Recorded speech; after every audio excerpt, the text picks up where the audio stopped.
the city of St. Louis, you're listening to the Don't Push Pause podcast with your hosts, Justin Johnson and Lindsay Reber.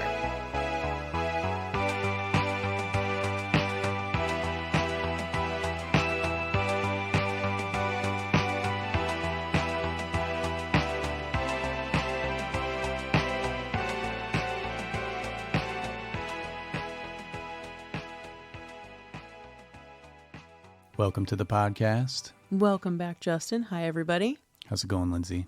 It's going okay. I realized I have a new skill. What's that? I can quote a lot out of all the Lethal Weapon movies. Yeah, I feel like I've really gotten good at memorizing the lines in all the Lethal Weapon movies that I watched in the last month here. Very quotable series. Absolutely. And we are doing Lethal Weapon 2, which I know the first question on some people's minds are, why not do part 1? Yeah, why are you doing part 2?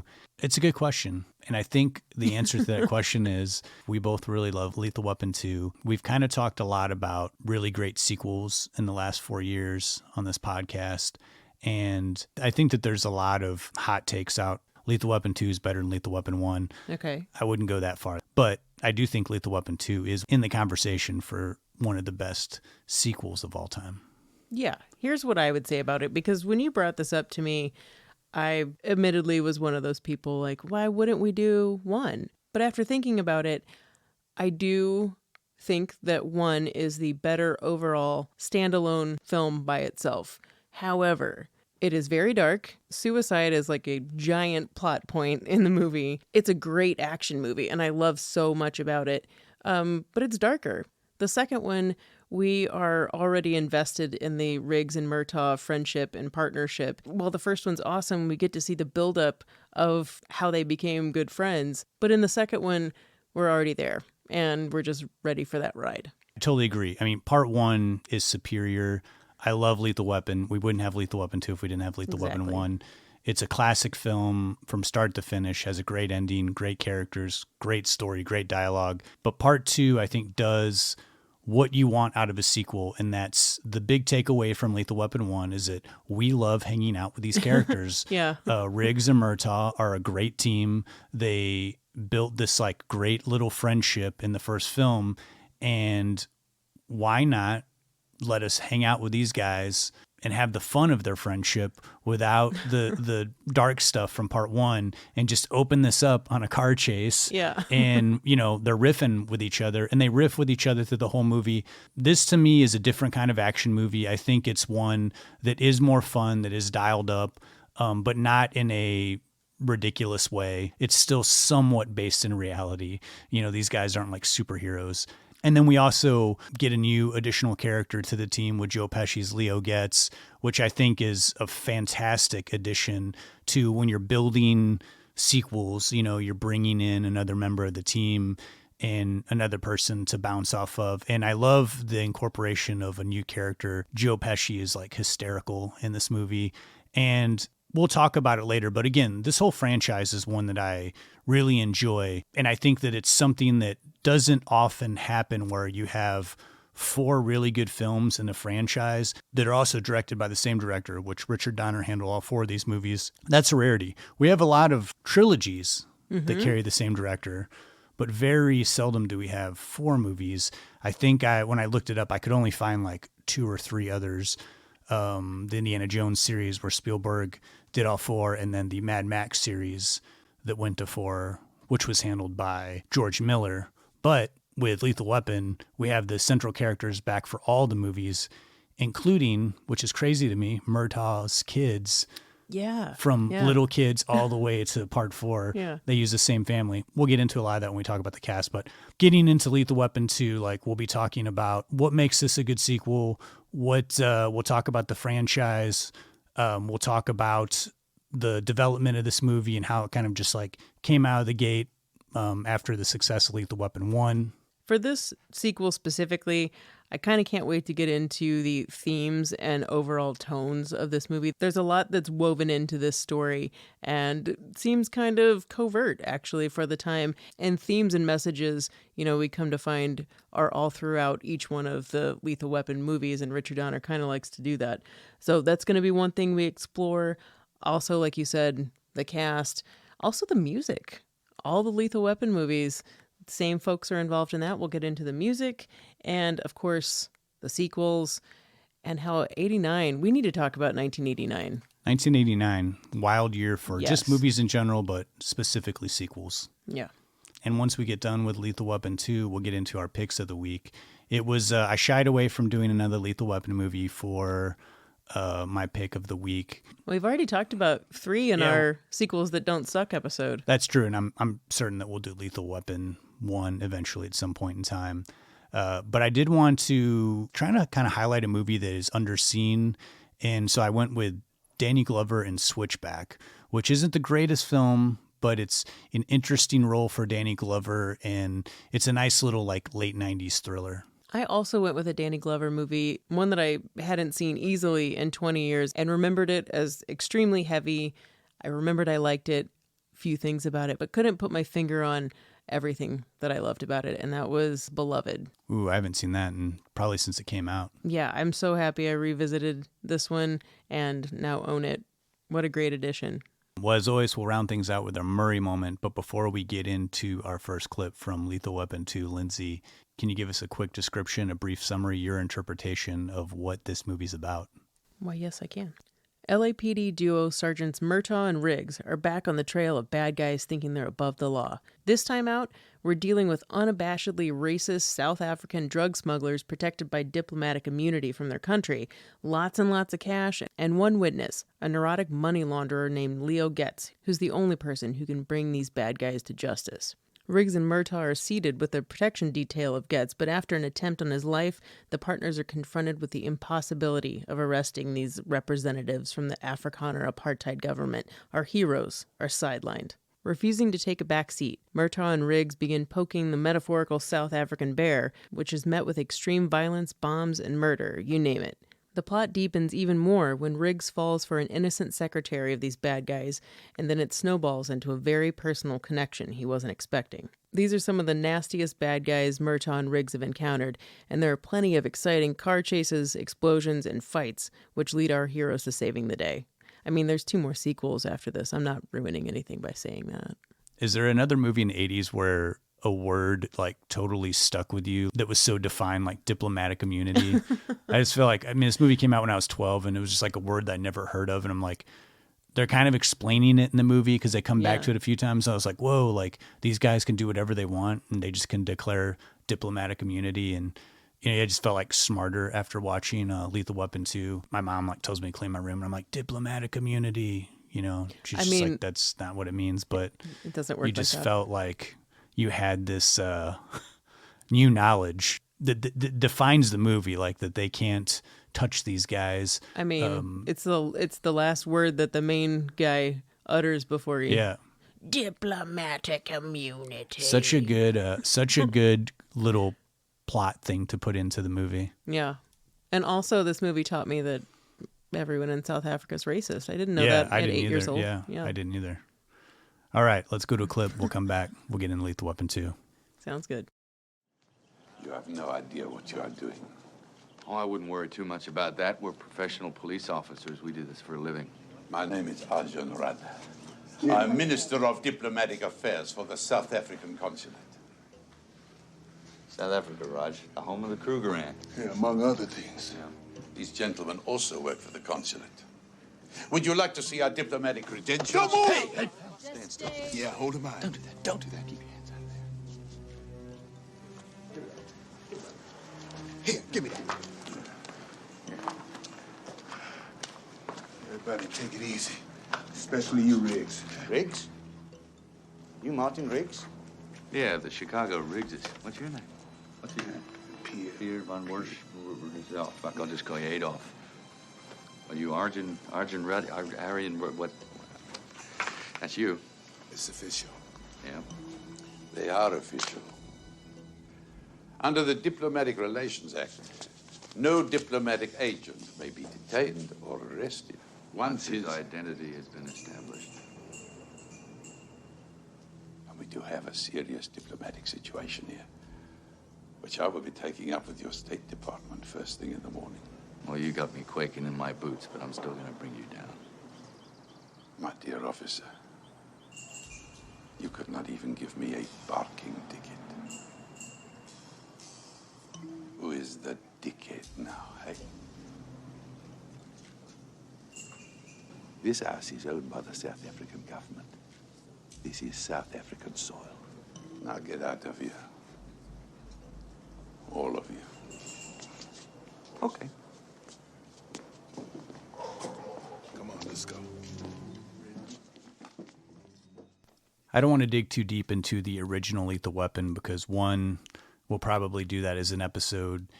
And the other reason being is we're here to talk about Lethal Weapon Part 2. To give a little context for Lethal Weapon 1, it was a hit. It was a buddy cop movie that had really good chemistry between Mel Gibson and Danny Glover. Audiences loved it. Came out in 1987. It was like action-packed, but also had a serious story attached to it, good dialogue, all the makings of a really good 80s movie, in my opinion, good movie in general. When it debuted at the box office and was a success, the natural thought would be to let's make Lethal Weapon 2. The producers, the studio, everybody. The one aside that I wanted to say was that Shane Black, the writer of Lethal Weapon 1, who we've talked about before on the podcast, he was a co-writer on the Monster Squad. He was the first, I think, screenwriter that I knew as a name. Like, it was a pretty big deal. Like, it was, even though I was a kid when Lethal Weapon came out, just hearing in the news of like movie entertainment news, Shane Black was like the first superstar screenwriter. His name being attached to something was a big deal. And so getting him on board for Lethal Weapon 2, as well as Danny Glover and Mel Gibson, were the key to making sure that the sequel was going to be a success. And I just wanted to preface that because Shane Black is involved somewhat in Lethal Weapon 2, but kind of goes off and does his own thing. He kind of leaves the Lethal Weapon series. He gets character credit throughout the franchise. So striking while the iron's hot after Lethal Weapon 1's premiere is key to getting this thing moving. And Richard Donner feels as confident as one can, just kind of roll with it, hopefully that this sequel is going to be as successful as the first. So Joel Silver asked Shane Black to write the sequel, and that starts pretty much early 87, right after the movie's premiere. Shane Black brings in a friend of his, Warren Murphy, who's been a longtime friend, novelist, to help him write this script, which was initially called Play Dirty. As we already said with Lethal Weapon 1, it was much darker than the second one and really the rest of the franchise. And going dark again is where Shane Black and Warren Murphy went with this sequel. However, when they turned it in, Joel Silver, Warner Brothers, and Richard Donner all were not on board with this. They thought it was too bloody, too dark, and there was barely any humor. Donner really hoped that there would be more of a, not a comedy per se, but have more funny elements to it, because those sections in the first one really worked for audiences. Now, Shane Black has talked a lot about this experience of writing Play Dirty. He was terrified to write this sequel and was not in the best personal space at the time. I think his girlfriend left him and he just really was an emotional wreck. He felt super insecure at the time and just thought he wasn't good at anything, and he was struggling. He was going through a lot of things, so it's probably why this script ended up being so dark. And he saw the character of Riggs as a suicidal mess. And it's also why Black has said that he's not the biggest fan of the third or fourth sequel either, because it's not as dark as the first one. Yeah, I think that's one of Donner's biggest contributions to the franchise, is leaning very heavily into the humor, especially part 3 is like straight up comedy almost, you know, in part 4. There's some serious stuff in there, but it's like much more heavy on the comedy side, which I appreciate about this series. That's the thing that why I don't mind the sequels, because I think humor just works so much better in these kind of situations. I think that if it kept going darker and darker, it's like, whoa, it's like, you can only see like Riggs get, down in the dumps and want to like try to kill himself. To me, if you're going to continue on the series, I think it's better to hype up, or to continue on with the humor and the relationship between Riggs and Murtaugh. One big problem for everyone, aside from Shane Black and Warren Murphy of this script, was that Riggs dies in the end. That left out any possibility for sequels as these characters that we've come to love of Riggs and Murtaugh. And it wasn't exactly an upper ending of a story. I can see where Shane Black is coming from when you're so connected to characters and writing them and thinking that this is the natural progression of someone that is as dark and fatalistic as Riggs was in the first one. But I think the trajectory where Donner wanted to go, I mean, it's what makes the franchise work, in my opinion. I mean, I'm not a writer like Shane Black, but I don't know. Emotionally, I think it works for the series. So Black refused to do any rewrites on the story. He did feel really bad. I guess he even thought about offering what Warner paid him to give it back, and his agent was like, what, are you crazy? No, you're not going to do that. You did the work. So he didn't do that, which, yes, obviously you shouldn't. But he was replaced. What a move there to walk away from Lethal Weapon 2. I know, like you said, he had stuff going on in his life, but this is like the start of a franchise. And, you know, we were 10 years into things being franchised with sequels and them making boatloads of money. And I don't know, it seems strange that he didn't see it through. But I guess if you're going to be fighting the studio the whole way where you have completely different visions, I guess I get it. And when you also think, and he said this in numerous interviews, that this is the best thing he's ever written, I mean, I guess, yeah, you don't really want to change that. Yeah. It sucks that they never did the Played Dirty movie as like a standalone thing, but I guess there's too much history of it being connected to Lethal Weapon 2 that they probably wouldn't even be able to put that out. I think I read that he doesn't even know where the script is anymore. Somebody's got that hidden away that Yeah, they're I'm not going to let that be seen. Well, he does go on a 2-year sabbatical, and I don't think comes out of that until he writes Last Boy Scout in 91, I think it was. So with Black being removed from the production, Jeffrey Boehm is brought on, and he actually did some uncredited work on Lethal Weapon 1. He works for Warner Brothers and is kind of under a 3-year contract with them as someone to step in and help scripts that need assistance and basically adapt anything that Warner Brothers asks him to. He had worked on screenplays for movies at the time like Inner Space, Lost Boys, Funny Farm. Some of you folks may be familiar with these. I know I am, all 3 of those. So the final version of Lethal Weapon 2 is kind of broken down into 2 different scripts or 2 different versions. Warner Brothers screenwriter Mark Kamen was also brought in on this and did some uncredited writing as well. His main addition was bringing in the element of the South African bad guys. And Kamen would also go on to work on the Lethal Weapon 3 script, just to keep in mind this whole idea of the same people working on this entire series. And what an excellent move to make the bad guys this whole like South African plot of apartheid tied in. So it's something topical at the time, but then also really great bad guys that are from South Africa that are faces that we haven't seen. Yeah. You know, so it kind of makes them even more menacing because there's nothing, you can't relate them to like an actor or anything. They didn't get like a famous face to play the bad guys. I missed it in Lethal Weapon 1, but I guess they had a sticker that, you know, that was like on screen that was anti-apartheid. Yeah, it's on the Murtaugh's refrigerator. You see it just for a second. Yeah, and Richard Donner said that they actually got death threats. Like a lot of people that were like, hey, awesome that you put that in the movie. And, you know, even though it was like a blip. But a lot of people were so offended by it and so mad that he said, wow, if people are getting such a rise out of this, we should make this a part of the story. And so he was like, let's run with this. And that's why the South African angle became incorporated into the script and really effective too. And again, with the whole like diplomatic community, bringing something in that you can kind of explain to an audience, but then it having this like very tricky thing that the cops have to deal with, that these guys can kind of do whatever they want and they have like total control and power. It's like, how do you fight that? You know, when you're Riggs and Murtaugh, you just start effing dudes up. But like, regardless, you break all the rules, man. Well, Boehm does turn in 2 scripts to Donner, and there are plenty of rewrites along the way, but he turns in one that is more action driven and one that is more in the realm of comedy.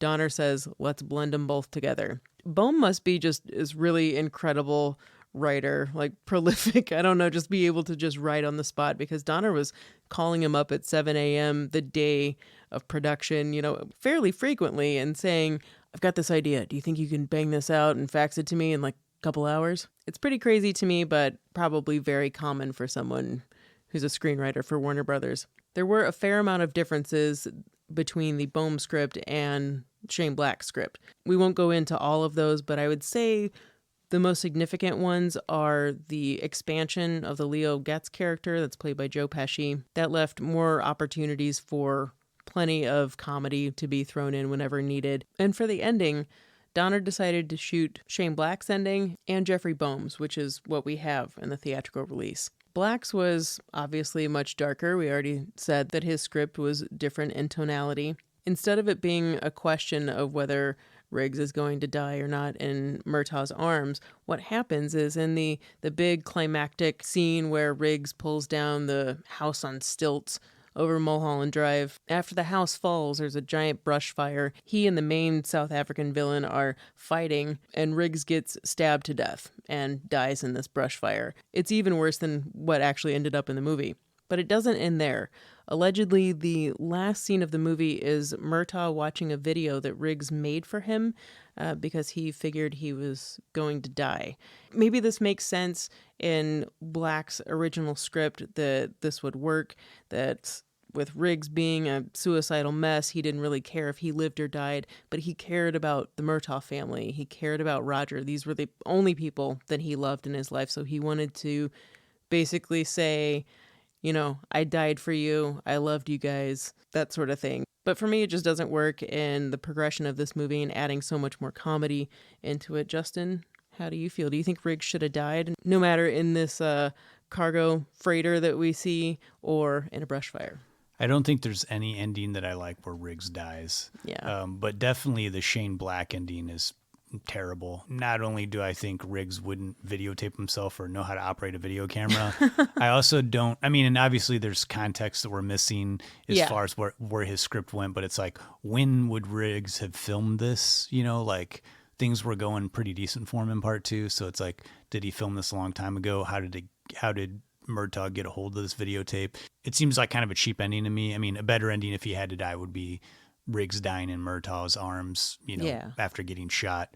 The tone of this movie is a fun, action-packed comedy for the most part. I mean, it does go a little bit dark with Rika getting killed, but I think some movies don't warrant this kind of ending where we're going to kill off one of the characters that we love. You know, I get it in a movie like a David Fincher movie like Seven or something, Morgan Freeman died. It would make sense in a film like that. But this one, it just doesn't make sense to me. And especially too, when we're like in the sequel, it's like at this point we've established these characters.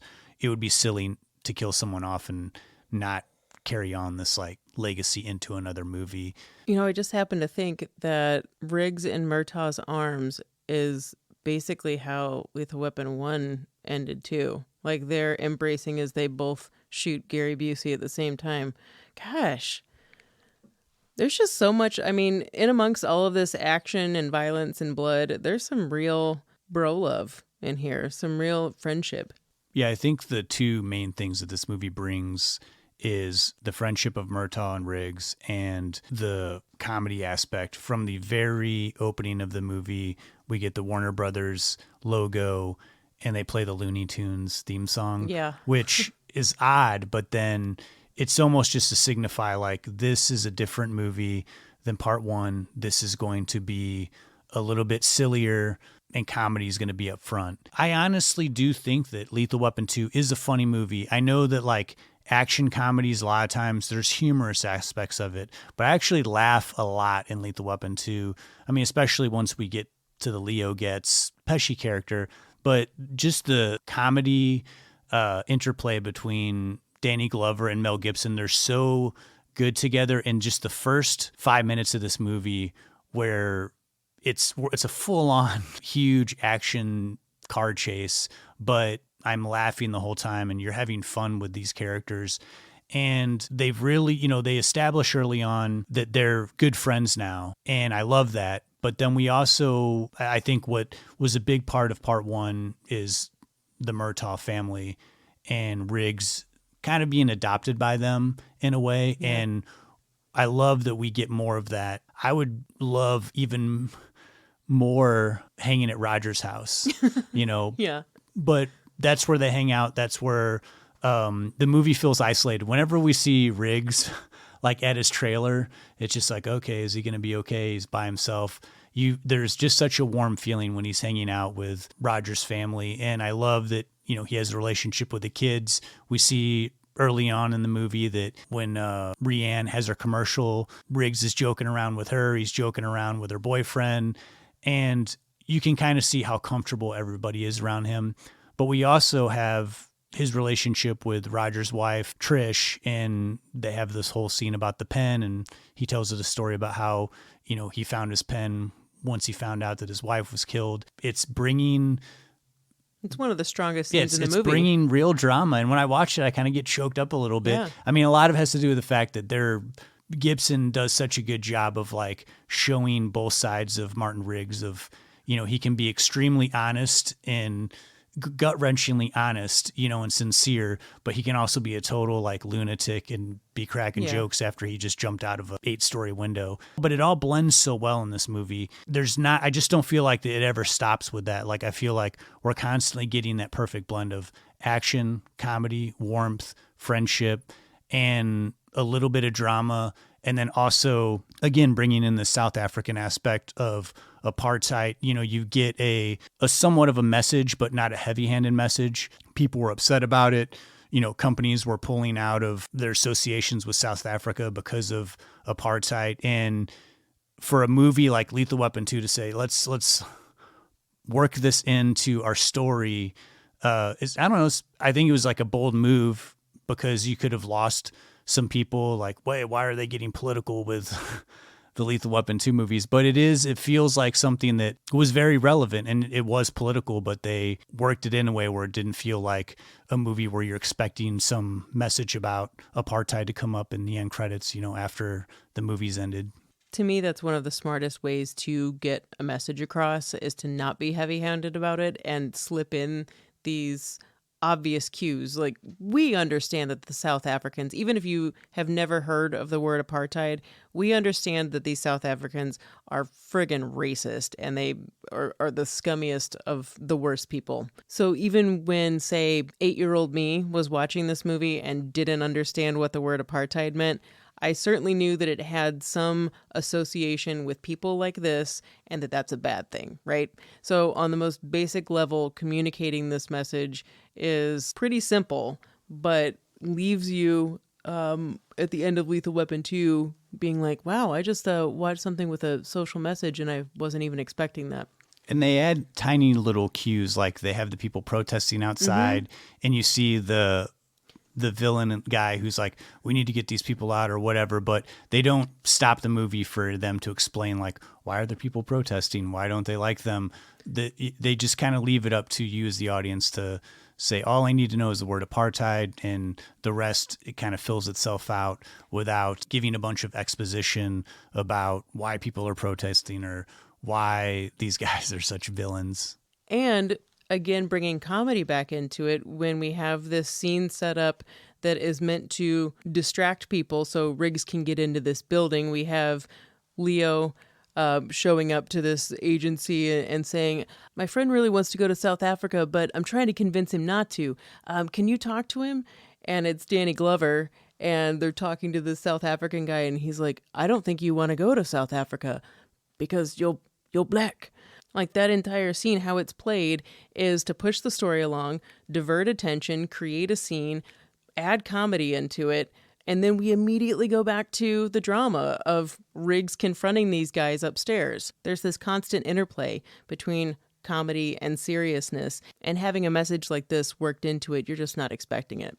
I think my favorite scene where we really see the friendship of Riggs and Murtaugh, and we have this thrill of like action waiting, we're waiting for it, is the toilet scene. We take time to show Riggs come in. They have this, before Murtaugh even says, hey, there's a bomb on the toilet, he's like, I came in here, I never get the bathroom to myself. He doesn't just jump right into it. And that's why I love about this movie. It shows that they have this relationship, where Riggs is like, whoa, what's going on? Why am I in here talking to you when you're on the toilet? But, you're going to give me some information. And then once they get, there's a humor with him he's like, let's keep this quiet. And then there's all the commotion with everybody's there crowding in the bathroom. And once everybody leaves and it's just Riggs and Murtaugh again, I love this moment where you can tell that these guys truly do love each other. They care for each other. They die for each other. And, Riggs is like, I'm going to help you out of this. And hopefully we'll get through this. And at this point, we kind of lose this whole death wish aspect of Riggs. You know, he doesn't want to die. He wants to save his friend. And it's kind of it's a really, I think, great friendship moment in the movie, even though it's sort of ridiculous and he's about to pull him off of a toilet. Again, it's like a moment where when I'm really watching this movie and looking at their friendship, I kind of get choked up. And then, you know, we go from this immediately to like a toilet landing on a cop car. And it's, Yeah. I just think it's a hard balance for movies to walk. There's so many movies that I think are considered action comedies, but the comedy is a lot of setups, you know, where a lot of the humor comes out of their friendship. And when you're really good friends with somebody, you can joke with each other and mess with each other. And I think that's what we get with Gibson and Glover, and their chemistry is just off the charts. I really honestly don't know of any movies that have better chemistry than these two as far as a buddy comedy is concerned. I mean, that has action in it. I'm not talking about a straight up comedy. And another thing that makes this movie stand out amongst buddy cop movies and action movies starring two heavy-hitting dudes is that it's not overly macho. There's not a lot of toxic masculinity running through this. It's surprisingly very positive. And even with the toilet bomb scene, when Murtaugh's obviously afraid, and his legs are numb. He knows that without Riggs, he's not getting out of this. And like you said, Riggs loses that death wish aspect. But I was thinking about this and how if, say, this was the suicidal Riggs that Shane Black wanted, there might have been some element of that version of Riggs getting off on the idea of, you know, just being there and like defying this bomb, like it being about that.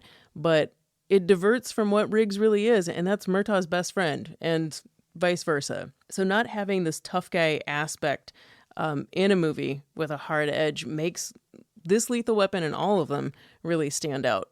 And one of the nice things about this relationship between Danny Glover and Mel Gibson in this movie that has held up really well over 4 films in the franchise. There is always, once we dig into a movie, I'm always like waiting for things that are like, oh man, this is not holding up well in 2022. Yeah. The race stuff in all 4 of these movies is very surprising how little they use race as jokes in the movie. I mean, I know that there's jokes within the movie about, you know, but you're black, but not at the expense of Danny Glover's character. And not to bash on a movie like Rush Hour, but like Rush Hour, almost all the jokes in the first one are the racial differences between Chris Tucker and Jackie Chan. And we don't really have any of that in Lethal Weapon 1. You know, they're good friends. There's never any like taking pot shots of, you know, oh, the white guy, the difference, the difference between a black guy and a white guy and why that's so funny, which is a lot of 80s stuff in a lot of movies, I think, where they were like, hey, we're going to have a white guy and a black guy. Let's throw some race stuff in there, you know, even if just to see how it works. And they're really, it's so basic and dumb. And, you know, and this movie is like pretty absent of that. It really held up the best when I was watching all 4 of them in a row. I completely agree with you, Justin. One aspect that hasn't held up in this movie, and I mean really a lot of action movies, is police procedural dealings. Riggs and Murtaugh really don't play by the rules. And this movie isn't touted as something like, these guys are renegades. You know, it's not like that sort of thing. They are the good guys. They are cops who are doing things for the right reasons. And honestly, watching Lethal Weapon 1, 2, I guess when I was a youngster, because my mom let me watch these all the time with her, I definitely grew up believing that there were cops who broke rules, but they always broke rules for the right reasons. And I blame Lethal Weapon for me having a very positive outlook on police growing up. In some ways, Lethal Weapon 3 tries to throw another aspect at this, because the third one is about dirty cops and like the good guys are trying to, you know, take down the bad guys that, again, they're breaking rules, but they're doing it for the right reasons. When part 3 came out too, it was like such a different time. It was like post the LA riots, and we definitely see a difference in, like, especially the scene in part 3 where Riggs is like, I'm just going to put a bag over the parking meter, and, you know, Danny Glover or Murtaugh's like, no, I'm going to go in and get change. We're cops. I think they were really trying to show the difference. And yeah, like you said, bringing in the whole bad guys or dirty cops that don't play by the rules. And a really huge contrast, the 1 and 2. And when I was watching part 2, that was like, I think the most glaring thing to me is like, yeah, they just no police procedure. Like, do they have warrants? Does anybody even care? It's almost laughable whenever, toward the end, whenever Riggs like gets almost killed and his love interest gets killed and he calls Murtaugh and he's like, I'm not a cop tonight, Roger. And it's like, how is it what you're going to do? How is it any different than anything that you've done up to now in these 2 movies? But what does Roger do? He takes off his badge from his shirt and puts it in his desk and is like, well, I'm going to go meet my bestie and we're going to go burn this friggin' house down. It's like, we're going to go kill some guys, even though we've like literally been killing guys. Like, but what are they doing? They're going to save this witness, Joe Pesci, from these racist South Africans. Yeah. Like, they're doing all the worst things for the right reasons, though. Yeah. That aside, I think this movie has really held up really well. Not the best look for police procedure. What is a movie that's good for... they came out in the 80s. I honestly don't know. I don't know if there is a really good example of a movie that's great for police procedural dealings. Yeah, the Police Academy series. Yeah, I guess. No, I can't. I don't know if there was one in the 80s. I think most cop movies in the 80s that were action based. I mean, you can't have the action if you're like tied, down to all of the rules that they have to follow. And I'm just going to wrap this up right now. You know why? Really? Why? It's because it's boring. And we don't want to see that. We want to see Riggs and Murtaugh break the rules. You don't want to see the first act of the movie where they're just trying to get a warrant to go to someone's house. And filling out paperwork. Yeah. No, I don't. All right, it's time to move on. Let's take a break. We'll go to another clip from Lethal Weapon 2, and then we'll come back. Who ordered the super combo? Over here. I got a steak sandwich. Who gets Leo? You got a big empty house, you're all alone there? I got this little trailer. What am I going to do? My place is too small, man. You take mine. I had them last night. Excuse me, fellas. What? Excuse me, guys. This is tuna. See, I hate tuna, okay? I refuse to get stuck with tuna now. I mean, come on. Hey, Leo, don't eat the tuna. Oh, where were you? I just said that. I'm not eating this. I'm not eating tuna. Good. Come on, let's go back. Hey, we're not going back, so just shut up. Oh, sure. Don't go back. Okay, don't go back. That's it. That's what they want. Let me tell you, can I give you 2 guys a friendly piece of advice, okay? Don't ever go up to the drive-thru, okay? Always walk up to the counter. You know why? Okay. I'm gonna tell you. Okay. They fuck you at the drive-thru, okay? They fuck you at the drive-thru. They know you're gonna be miles away before you find out you got fucked, okay? They know you're not gonna turn around and go back. So they don't care. Who gets fucked? Oh, Leo Getz. Okay, sure. I don't give a fuck. I'm not eating this tuna, okay? Shut up! Danny Glover and Mel Gibson weren't unknowns when they formed Lethal Weapon. Mel Gibson had already done the Mad Max series. He had done The River with Sissy Spacek, which I saw many, many times on television. And Danny Glover appeared in Silverado and The Color Purple. So, again, both of these guys had been in some pretty big movies, and with Lethal Weapon 2 sort of cements them into stardom. Post Lethal Weapon 2 is when they're headlining their own movies. Danny Glover gets Predator 2 in 1990. Mel Gibson headlines Bird on a Wire with Goldie Hawn. Neither one of those movies were very successful. In my household, they were. Yeah, and I mean, don't get me wrong. They were, they weren't huge like Lethal Weapon. And Lethal Weapon 3, I think, is the most successful in the series.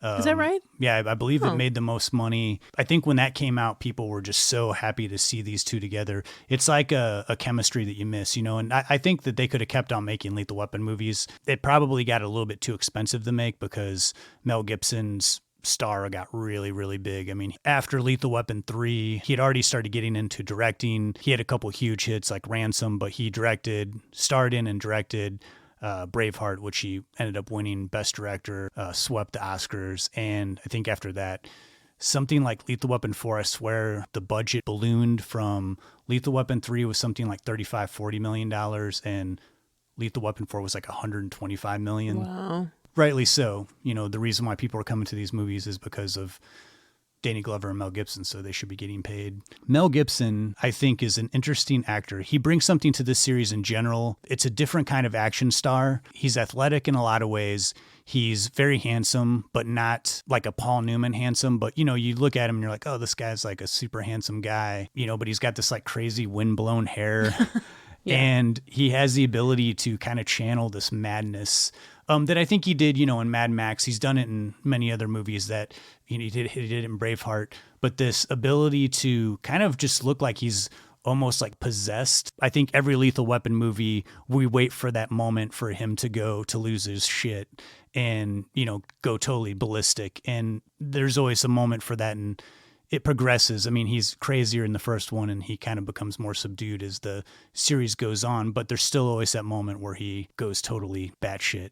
I kind of forget how good of comedic timing Mel Gibson has till I watch these movies, because he has a little bit of humor in his other movies, but he did stray a bit. He strayed away from comedy, I think, quite a bit. I mean, he did some pretty serious roles, or he did movies that were action-y, like he did Conspiracy Theory also with Richard Donner, where it's a hybrid. He can be funny, but he moved more toward either drama or high-concept thriller action. That one's a good example to bring up because he's doing a lot of the same things that Riggs is. This, you know, there's an element of comedy, a lot of seriousness, and crazy, but it's a completely different character. So that's kind of interesting, like that it can be these three main elements of two different characters and they be completely different, played by the same guy.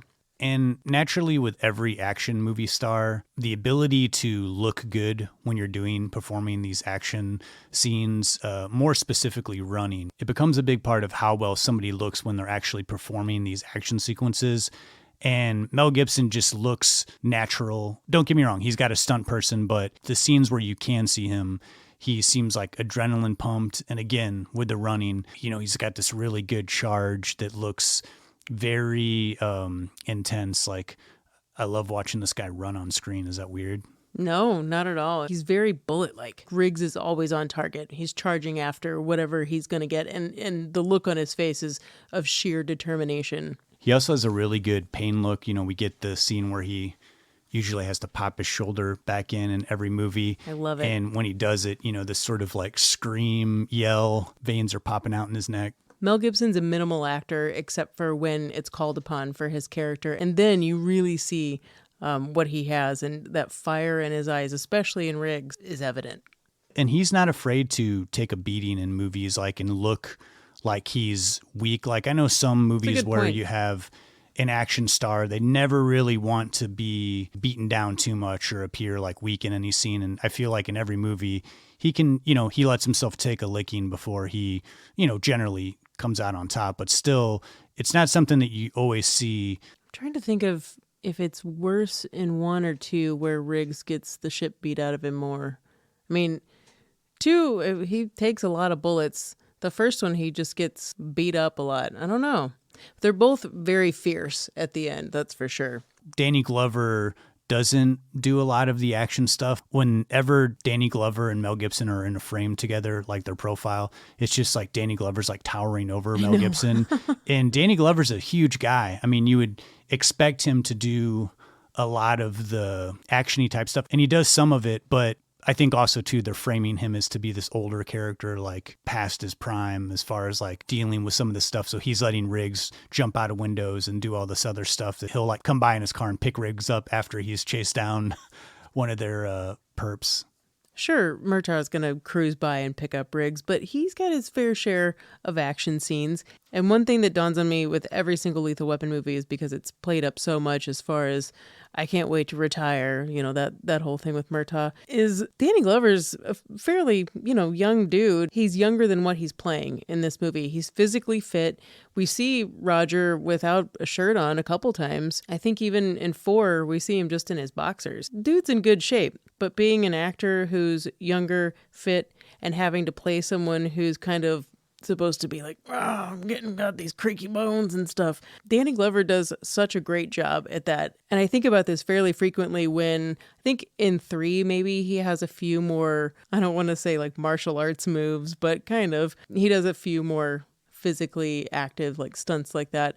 And even how he does that, It's not like a guy who's really fit who can pull that move off, which I bet Danny Glover could have. But the way that he's acting is that it's like kind of hard to bring that leg around. It's pretty impressive. Well, I think about just in general, actors trying to play older is pretty hard. I mean, if you think about it, so many actors don't even look right for parts. They're trying to play their own age because they look, people that are really fit in Hollywood taking care of themselves, they just have a natural they look younger, longer.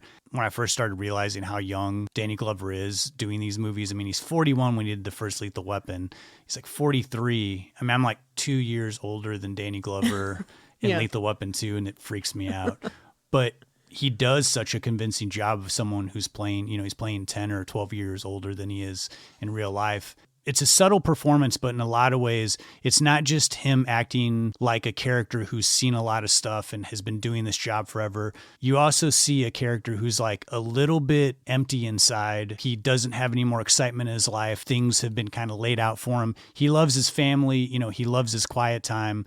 But you see this little spark start to grow after the first Lethal Weapon in his character. And I think Danny Glover does this like great subtle job of showing himself sort of this reawakening because he's playing off of Riggs. He loves, even though he hates the danger that Riggs puts him in, it seems like there's a part of him that likes that. Riggs is putting this excitement back into his life. The same way that we see this transition of Riggs from like total crazy man to like family man between Lethal Weapon 1 and 4. I think with Danny Glover, we also see a transition of somebody who's feels like they're at the end of their life when they're not in the beginning, and then someone who's like a much happier person, felt like he's, grabbed on to something and has like appreciated things more by the time, he gets through the series as well. I couldn't agree more. By the fourth one, I love where Murtaugh is. He's like happy. His family's doing well. I mean, the house is still going to get destroyed and, all the things are going to happen. But Murtaugh seems good. The introduction of Murtaugh in the first movie is very grounding. And I think that that's what eases us into being okay with Riggs, is him learning to adapt to Riggs. And then by 2, they're both incredibly comfortable with each other. And Murtaugh can still remain our vehicle into the movie, the relatable character, the real life grounding element, the one that brings the most warmth to the duo. And there's also a little thing that comes up with Murtaugh that does happen a little bit more throughout the series, but it's this idea of truth and police work. And Riggs is always trying to pull a fast one or get away with something, or, like you said earlier, I'm not a cop tonight, that sort of thing. But Murtaugh is always the grounding force. With that scene, he also puts his badge in his drawer and is like silently going along with it. But that comes up later towards the end of the movie when he and Riggs are in that shipping container and there's, I don't know, billions of drug money in this shipping container. And, he's holding it and is like, I could put all 3 of my kids through college just with this like handful of money here.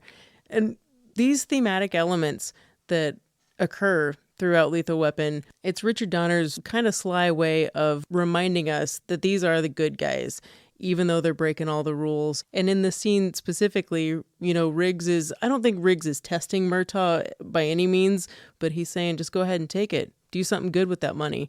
And Murtaugh still doesn't, It's just a more well-developed way to enrich their characters and also kind of convey this message that Richard Donner is trying to do.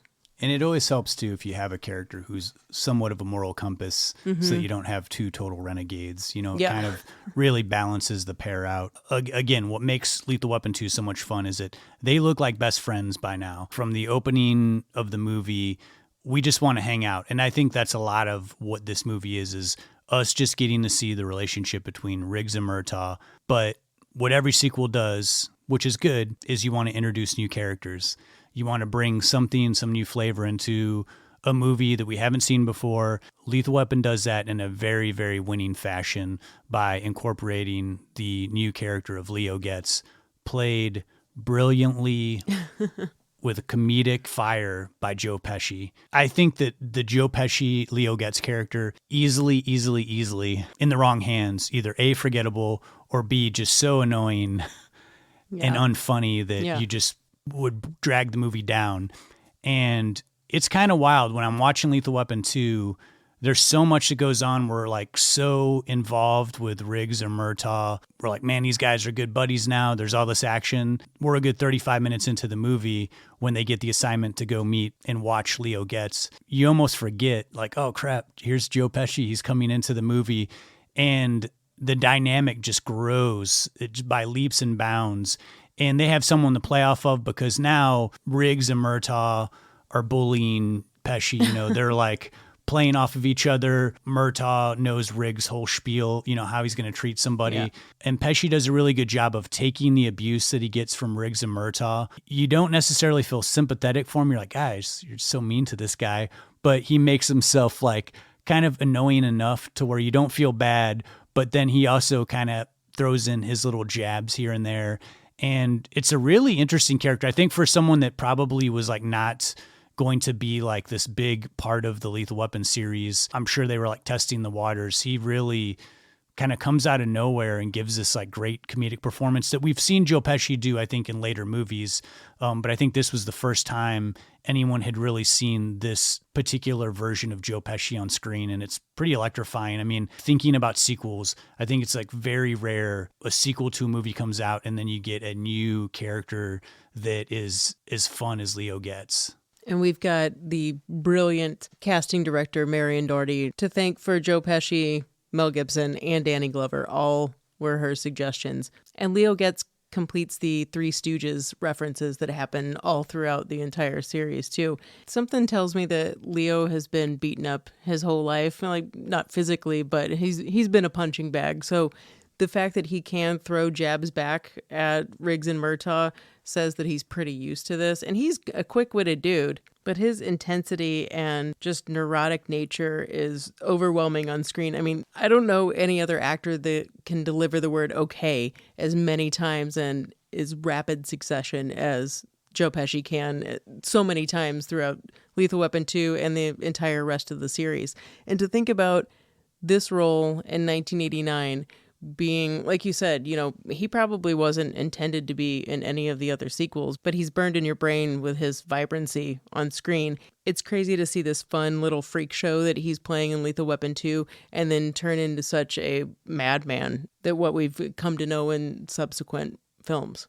Yeah, and before Lethal Weapon 2, I mean, he was in Scorsese's Raging Bull as playing De Niro's brother, but then really he had done like some TV movies and stuff like that, and kind of comes out of nowhere with Lethal Weapon 2. And like you said, 1 year later doing Home Alone and then winning Best Supporting Actor for Goodfellas. And then from there on, he kind of like blows up. Like he gets his own movies. He does The Super. He's got a really memorable role in JFK. Oh man, I'd forgotten about that. But then does one of our favorite Joe Pesci comedies that we did for the podcast, My Cousin Vinny. And then, you know, jumps right back into Lethal Weapon series with Lethal Weapon 3. Then does one movie that I saw recently, and I can't say that I really enjoyed it that much, mainly because I think it gets kind of dragged down by its period piece vibe, is The Public Eye. But then, you know, goes on to kind of start, he kind of starts doing like a couple more comedies and then kind of goes silent a little bit. You don't really hear from Joe Pesci too much. Like, you know, he showed up in The Irishman, but kind of has like really not done too much in the last 10 or 15 years. But as far as Joe Pesci's concerned, the two characters that will always pop up in my head when I think of his name is, of course, Tommy in Goodfellas, but then always Leo Getz in the Lethal Weapon series.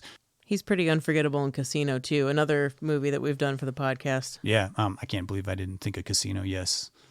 Probably, I think, his best performance, maybe. I love that movie. Yeah.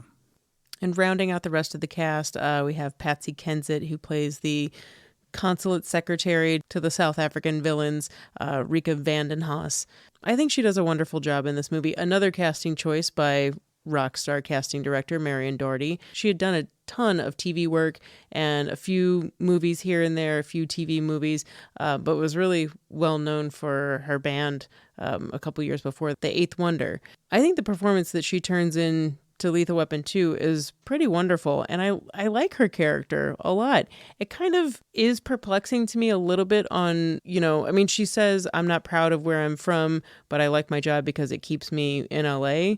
So you're like, okay, you're obviously not a racist douchebag. Cool. But you got to wonder, man, you are working for these terrible, terrible people. I wish she would have been in the movie more. I feel like there's some turning a blind eye type stuff going on with her and the organization and the company that she works for. She's just doing her job. But I do love her in this movie. As a 12-year-old, when this movie came out, she was like one of the most beautiful women I had ever seen. I was like, whoa, who is this? Just kind of, where did this person come from? And honestly, it's nice that as an American audience, we don't recognize her.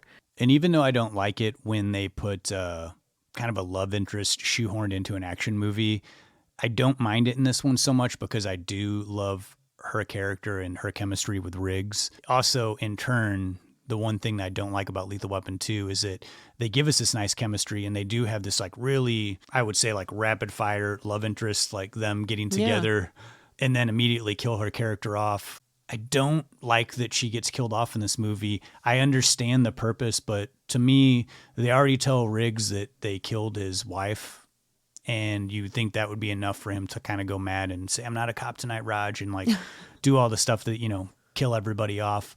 But it's the only part in the movie where I'm just like, God, and that she's like underwater and like dead. And I think that there's that part in every Lethal Weapon movie where it turns like really serious and you're like, dang, Yeah. But in a way, I guess it grounds the film and not being this just like total blow 'em up action movie that is not grounded in any sort of reality or like repercussions or consequences. But it is the thing that I don't like about Lethal Weapon 2 because it bums me out that they kill Rika. Underwater deaths or just seeing an actor playing someone who's dead underwater was always so jarring to me as a kid. I mean, it still kind of is, but also just thinking about the fact that Patsy Kensit, that's her having to hold her breath, her mouth open and eyes open, and really having to hold that pose. I wouldn't want to be in that situation as an actor. You're an attractive human if you even look attractive when you're dead underwater. Just a bloated corpse, but you're still better than people that are living.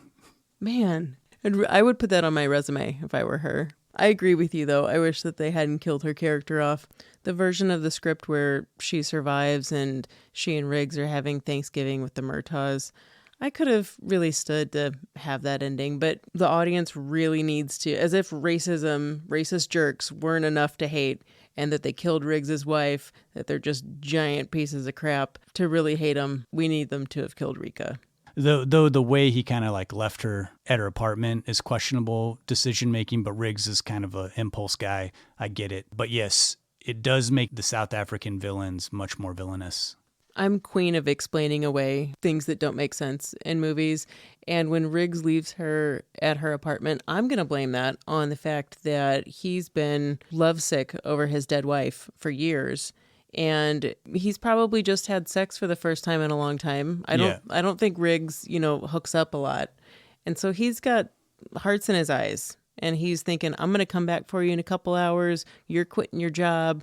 We're going to live the happiest life. He's not seen anything else. That's how I'm going to explain it away. Boy, was he wrong. Nope, Riggs, they're going to just kill your girlfriend and weigh her down at the bottom of the ocean. And these bad guys that we've been talking about, these South Africans, there's quite a few of them, but I'd say the main two guys are going to be the Minister of Diplomatic Affairs, the diplomatic immunity guy at the end, Joss Ackland.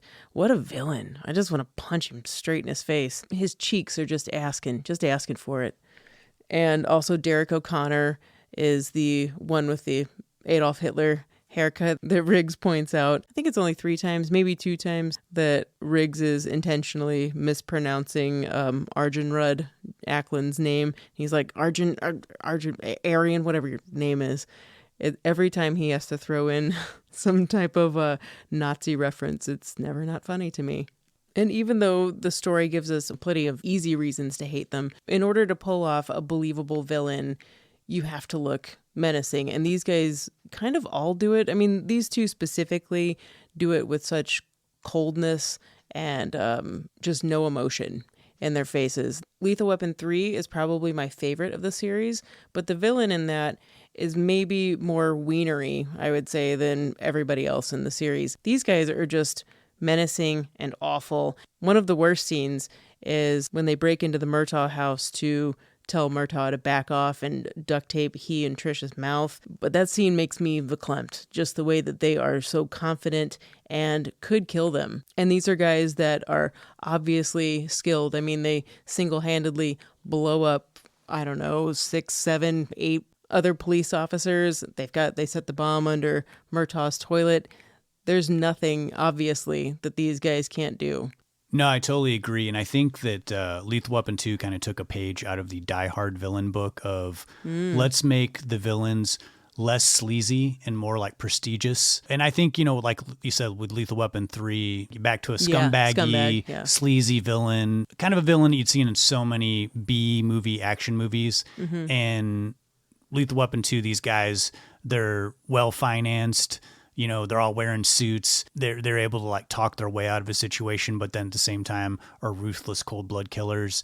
And it just makes them more interesting and more menacing, especially going up against not like other drug dealers, but going up against the cops. I also too love that this movie doesn't linger on them so often.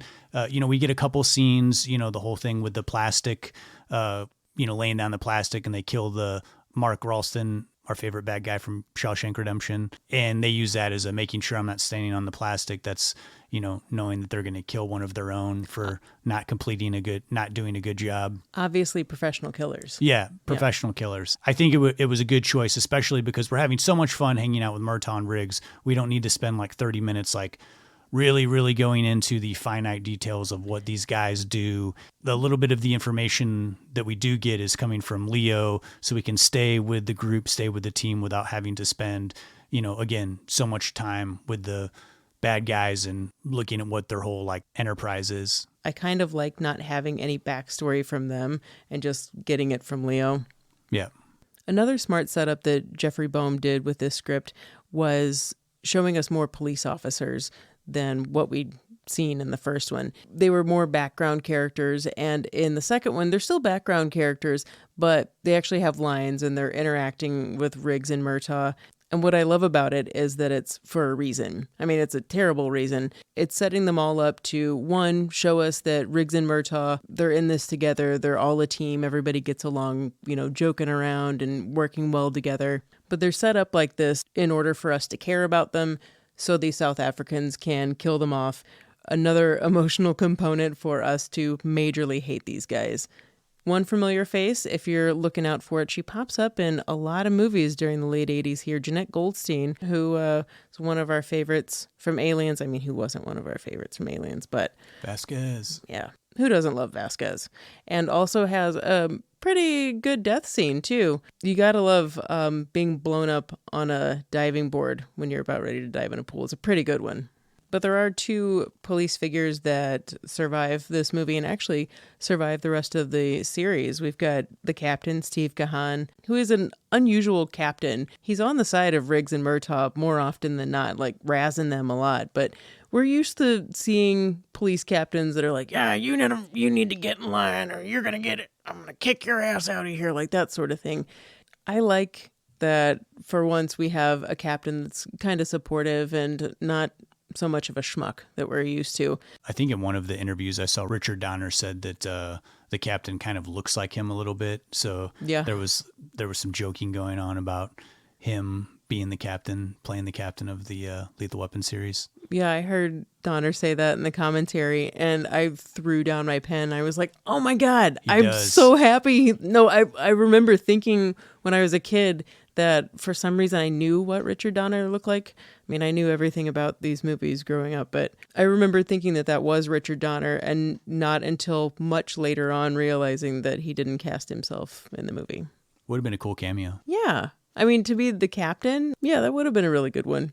Another familiar police face that pops up is the resident psychiatrist who throughout the series just gets increasingly more irritated with Riggs as it goes on. Mary Ellen Trainor does a wonderful job in this, always with small scenes, but add a significant amount of humor. Yeah, if anything hasn't aged well, it's the the way mental health No. in the police department is looked at. It's always just like kind of joked off of like, yeah, I'm not going to go see the mental health physician who's there to help all of these police officers deal with their trauma. What's great though is by 4, like she's clearly pissed about it. She just is like, I don't even know. She just Riggs has messed with her too much. Yeah. He actually has a serious question, and you're the boy who cried wolf, Riggs. Yeah. I do appreciate the fact that they bring back the same actors for these smaller roles in the police department, because it makes the movie feel much more lived in, especially if you're watching all 4 in a row. Like, it makes it much more fun and enjoyable to have the same faces, carry on throughout at the department. And other familiar faces that pop up. And I'm so glad that this series didn't pull the National Lampoon's Vacation, changing of the actors playing children. All of the Murtaugh family remains the same throughout the series. I love that Trish, Darlene Love, Tracy Wolf as Rayanne, Damon Hines, and Ebony Smith, that they all come back for this movie. And we're getting more of the family vibe. We get a great dinner table scene in Lethal Weapon 1, but the bonding is even more significant because we've integrated Riggs now into the family. He's basically the adopted son. And it just feels good to have this familiar family, the Murtaugh family. You feel like you're one of them, like you're Riggs being welcomed in. And Murtaugh's family is such a huge part of every one of these movies in the series. It would seem just totally bizarre if they just kind of like started making the scenes with his kids shorter and shorter so that you didn't notice they were different actors. 4 movies over 10 years, it's kind of tough to get people aligned, schedules and everything. So kudos to Donner and the casting of this movie to keep all of these characters going on throughout the series. I really think it makes a huge difference. There's at least like 7 people that are in all 4 movies. That's pretty incredible. Yeah. And by the 4th one, there is such a familial aspect. I mean, up until the very last scene of the movie. And another strong recurring element of Lethal Weapon 2, the entire series, is the music and soundtrack. Now, for this sequel, composer Michael Kamen brought in David Sanborn in addition to Eric Clapton that he had from the first one. So between these 3 guys coming up with the intense musical score that's happening during all of the action sequences, that was more of Michael Kamen. And, of course, Eric Clapton coming in on guitar for,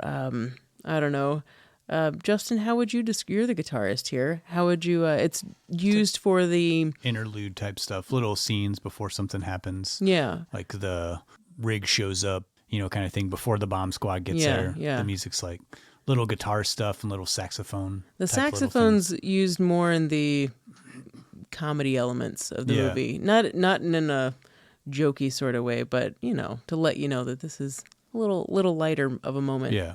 I really like that the soundtrack is steady and the same throughout the series. Coming back for this sequel, it's just nice to have that familiar component that puts us right back in the saddle with Riggs and Murtaugh. And each Lethal Weapon movie kind of has a single or a signature song. I think 3 was probably more known for that. But this one, we do have a song by George Harrison and Tom Petty that closes out the movie. So that's pretty cool. I mean, bringing in all these heavy hitters for this soundtrack. And even Patsy Kensit's band that we already mentioned, Eighth Wonder, has a song in the movie. It's not on the soundtrack, but it is in the movie. It's pretty cool. Clapton has the Bob Dylan cover of Knocking on Heaven's Door, When We Think Riggs Is Gonna Die. I mean, you've got to say, this series knows what it's doing when it comes to music. I feel like the series definitely knew its audience when it was coming to there music. You go. Yeah. You're right. Yeah. I don't mind the music in this movie, but it feels more dated than I like it to be. But then again, it all just goes down to like what you're into. Like a lot of synthesizer stuff in 80s movies sounds real dated to the 80s, but I don't mind it because I like that kind of stuff. And this music is kind of like, But I think it works well with it being this cop series. Especially we've been familiar with like detective type movies. You've got this little interlude music like saxophone and that type of stuff. And so I think they were building off of those familiar themes that we had seen through cop series and movies and television shows. I'm going to call myself out here. I think I've been conditioned from a very early age to know all of the Lethal Weapon soundtracks, and I can thank my mom for that. So to me, I'm like, this is hit after hit. I don't know what you're talking about. But I do think that you're right in saying that the series knows its audience. Well, I think it's what's more telling for me is, every time we do one of these movies, I'm always jamming the soundtrack. And we were You weren't jamming this one? We were prepping. You're like, so have you been jamming the Lethal Weapon 2 soundtrack? And I'm like, there's a soundtrack? I was jamming the third one. I do think that the Elton John, Eric Clapton song from 3 is pretty damn good. And here's my argument. When you're in the studio and writing this song and you're really like vibing it, they must have been really feeling it. I mean, I think I would be if I wrote that song. I wouldn't know what to do if I was like, hey, we need you to write a song for Lethal Weapon 3 that really works in the relationship of the characters and like brings it all together. I wouldn't even know where to begin. So I'm defending you and your love for this collaboration between Eric Clapton and Elton John. To have an action series have Eric Clapton, George Harrison, Tom Petty, I think there's a Beach Boys song in Lethal 2, and Elton John in the third one. I mean, it's kind of all over the map. I just wonder if any of these guys have seen a Lethal Weapon movie. I don't know. I mean, Eric Clapton, I'm sure he probably didn't. No, because he hates black people. And it's got Danny Glover in it, and he's black. They could have had Eric Clapton play one of the South African villains. That would have been a great cameo. Oh my God. Like if Riggs blew away Eric Clapton in this scene. We're getting to... I know. Yeah, no. All right. So the release of Lethal Weapon 2 was a smash. It was a much bigger hit than the first Lethal Weapon. Critics didn't mind it. I mean, it definitely didn't have the critical acclaim that Lethal Weapon 1 had, but then again, Lethal Weapon 1 was a very original movie when it came out at that time and kind of blew critics away. So Lethal Weapon 2 was, critics weren't like, hey, we've been there, seen this before, but they weren't as friendly to it as the first film. But audiences were much more friendly to it. They loved it. It was a huge smash. Lethal Weapon 2 was third at the box office, just behind Batman and the third Indiana Jones movie. In the top 10, we have several sequels here, including Ghostbusters 2 and Back to the Future Part 2. And speaking to critics, 1989 was a huge year for sequels. The 80s were kind of like the decade of like, let's do a sequel no matter what. If the movie makes a little bit of money, let's tack a sequel on there. It started mostly with horror movies, but by 1989, most critics, like whenever they were reviewing a movie, they would kind of like mention, God, there's so many sequels this year, 1989. And there's a lot of truth to that. I was loving it. I think 1989 is one of the best years for movies. A lot of those are really good sequels, but when I was looking at 1989, the sequels, it's kind of crazy. Like 20 sequels came out in 1989. That's a lot, not compared to now, but in 1989, we had 20 sequels. I was just going to list some of these because some of them are ones that you might be familiar with. Other ones you're like, I would have never watched that. I didn't even know existed. Again, horror movies were big in the sequels. So we had Jason Takes Manhattan, which was Friday the 13th, Part 8. We had Star Trek 5. We had Fletch Lives, American Ninja 3, Police Academy 6, Eddie and the Cruisers 2, Halloween 5, Karate Kid 3, Fright Night Part 2, The Fly Part 2, Nightmare on Elm Street 5. I mentioned before Ghostbusters 2 and Indiana Jones 3. We had another James Bond movie with License to Kill. We had the third vacation movie, Hellraiser Part 2, Cocoon Returns. Cocoon the Return. Cocoon. Did it have a question 2. mark at the end of that? There was a Cocoon Part 2. And Ernest Saves Christmas. So many sequels. A few months ago, I was reading several articles, entertainment news articles, and they mentioned how crazy it was that 3 original movies had come out over the weekend, because usually any given weekend is littered with either superhero movies, reboots, remakes, or sequels. And I just thought, wow, that's so crazy that made news, because that's how little original movies come out. And I think that we can lay all the blame at the feet of 1989. on sequels and the year 1989 when it all ended. And I love it. I stand behind 1989. I won't deny there's probably nostalgia attached to that, but if you just take a look at dial-up on your phone right now, unless you're driving, movies that came out in 1989, just the list goes on and on. So many great movies. This is an entirely different podcast episode to talk about this element, but yeah, it's just a wonderful example of originality. And maybe you weren't into some of those sequels, but at least they tried, and they were probably better than some of the sequels to come out nowadays. There's a lot of sequels that are pretty rough. Lethal Weapon, like we've been saying, did what a lot of sequels don't do, and I think a lot of that has to do, again, with bringing back Richard Donner, bringing back a lot of the same cast, even in small parts. I love Lethal Weapon 3.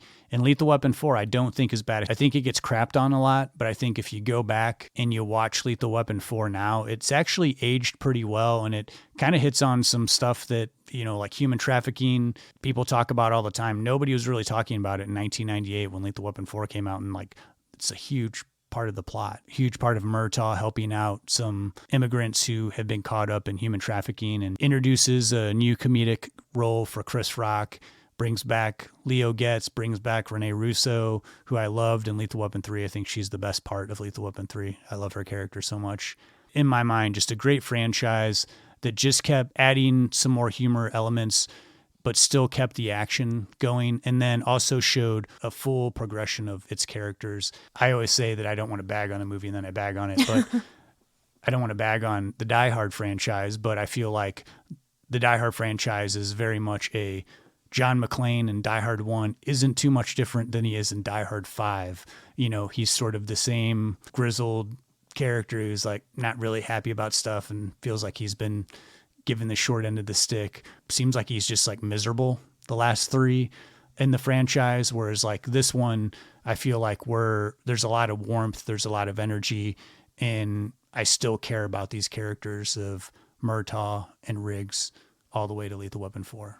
And none of the recurring jokes and their one-liners, it never gets old to me. I still think it's funny. I love so many of the in-jokes. Probably my favorite one is Trisha's car, always getting messed up. But yeah, throughout the entire franchise, just to watch the progression of the characters and the overall story and how it becomes such a family matter, really, by the end of the 4th one, it is really wonderful to watch. I think I was texting you, one of the best days, Justin, that I've had recently was choosing to watch all 4 of these movies in the same day. If you all got some time out there and you want to have a really good adventure, just sit in your bed, make some food, just watch all the Lethal Weapon movies. It's a good ride. I couldn't agree more. Speaking of them rebooting and remaking everything nowadays, they did reboot the Lethal Weapon series as a television show, and I honestly just saw an advertisement for it and was just ugh, I don't want to watch that. But I did last year get wrapped up, and I kept hearing so many people say, oh no, it's actually really, really good. And then there was some controversy with the guy that plays Riggs that got fired, and so it was right around that time it was in the news. So I thought, well, I'll give it a spin, and I did watch the entire first season. And I don't think I liked it as much as everybody else. It was really, really hard for me to shake the movies out of my mind when watching this, because the guy who plays Riggs, Clayne, what the fuck is this guy's name?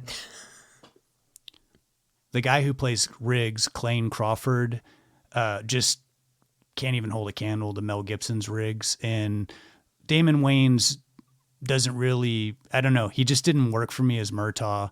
As far as again, my mind not being able to really set aside the Lethal Weapon series. So eventually I kind of settled in and just kind of watched it. And it's kind of one of those things where they just sort of repeat the same thing over and over again. Every 3 episodes, the Riggs character sort of freaks out, because he's upset about his wife. They borrow a lot of the same stuff from the movies and they put it into the show. And it's all right. But to me, I'd much rather just watch the Lethal Weapon franchise.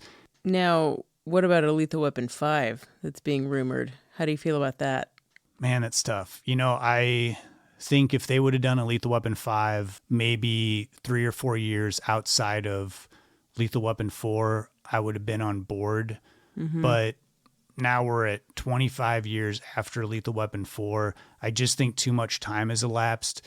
I think that we could probably sit down here and figure out what options are left for them to do for a 5 and what they're going to do with these characters who were already aging back in 1998 in their characters. 25 years later, I just don't know what you can do unless you're going to have Riggs and Murtaugh, Danny Glover and Mel Gibson being like cameo roles, and then you incorporate some new characters, and that's not a movie I want to see. Or be co-captains of the police department. Maybe, yeah, but and even that is the whole movie going to take place in the police department. Yeah, and what are some they going to young do? guys that are the young versions of them show up. I mean, any number of ideas that would be stale seems like what's left to work with. Everybody knows it's going to be written about. Every article that comes out about Lethal Weapon 5 is going to start with, it's been 25 freaking years since Murtaugh was getting too old for this shit, you know? Yeah. It's like, how is that guy alive? And I think the way that Lethal Weapon 4 ends, it really feels like it was meant to be the end of the franchise. Like, it's a happy ending. It's great.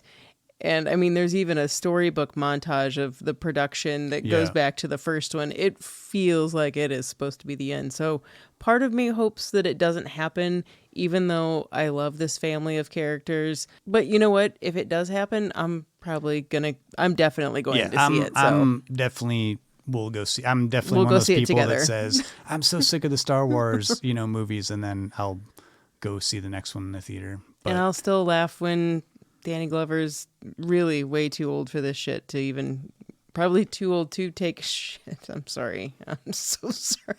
Wow.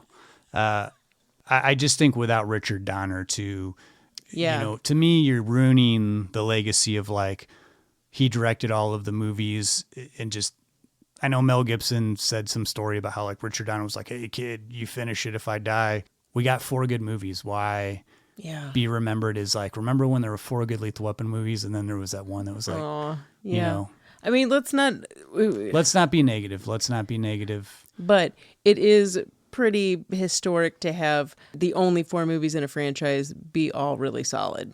Good way to end on the positive note, Reaver. There you go.